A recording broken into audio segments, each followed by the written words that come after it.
This is Media Beat on Mediabistro.com, and I'm Danya Blaze, joined by Touré, noted author, writer, cultural critic, Let me say tweeter. something. Danya Blaze would be a great rapper name. Would it? Well, that's from my radio days. That's a holdover from that. Danya Blaze! Too bad I can't rap. Coming out the BK! Too bad I can't rap. But speaking of the authenticity and good and the bad, you talk about Blackness and what it means to be Black in your new book, Who's Afraid of Post-Blackness? Now, what I thought was interesting in this book is you really differentiate. You're saying, I'm not saying post-racial, which is a term that came out after Obama got elected. Yeah. What's the differentiation between the two terms? Post-racial suggests a world where race does not exist and racism does not exist. And it's a completely ridiculous term. It's a completely naive way of perceiving race. It's a term that I think never hear Black people refer to because we have a very deep understanding that race is very much a part of the world. I don't want race to disappear at all. I want Puerto Ricans and the beauty of their culture. I want Irish people and Italian people and Black people and the beauty of our culture. I want us all to have parades. I want us all to have our restaurants. I want us all to have our sort of cultural things that we're bringing to America. That cultural melting pot is very interesting and valuable. I don't want that to go away. We want racism and prejudice and judging to go away, right?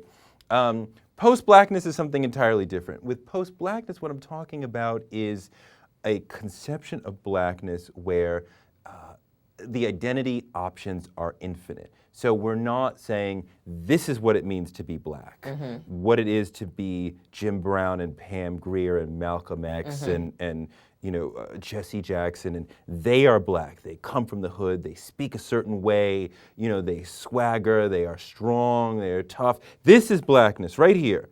And anything outside of that starts to be gradations away from that toward you're not Black at all. You ain't Black because you're from the middle class and you went to Yale and you speak proper and you play golf and you go to Italy and how is that not Blackness? There seems to be this conception that Blackness must stay in the hood as if Blackness is milk and the hood is the refrigerator, and the further away you get from the refrigerator, the longer they will spoil. And you go to Yale for 4 years and somehow you have lost your Blackness, as opposed to if you go to jail for 10 years, your Blackness is hardened or cemented, something, I don't know what. And one question, I was on the train looking through the early galley of the book. One question, I swear my mouth just dropped open. I could not believe you asked this question, and I thought it was hands down the best question ever. Okay. Like you get the ultimate prize for great interviews for this question. Would you eat watermelon in a room full of white people? Now explain for people who are watching and think, well, why is that so profound? Where did you come up with that question and why did you want to ask it? It's something that came up within the, just in the flow of talking to a lot of people. Watermelon in particular is a really symbolic, history-heavy fruit, right? And,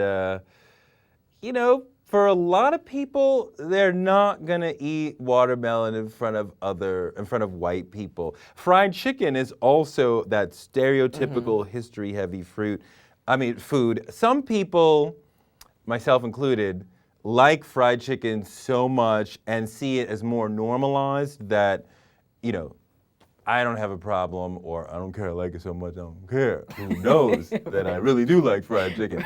Questlove was one person who said he's not ordering fried chicken on the airplane or on the Amtrak train, on the Acela train. And I he's going to order fish. Yeah. Because he doesn't want to be seen in front of everybody. Right, because you feel like you are perpetuating a stereotype. And Jesse Jackson talked about that, we're not that free to go around eating watermelon in front of white people. Seriously, the book felt like I almost missed my stop because I was like, good. That is just, you could do a whole book just asking people that. I just could. Thought that was such a great question. And Jesse Jackson of all people. Said we ain't that free. Yeah, I can't do that. I'm not eating watermelon. And it was indoctrinated in me very early by my mom, especially, of ixnay on the watermelon, Ray. And I don't eat watermelon at all, even in private, because it's too much. Okay, Touré's new book is called Who's Afraid of Post-Blackness? So he touches on this and much more. We can't even get into all of it here. So make sure you go get it.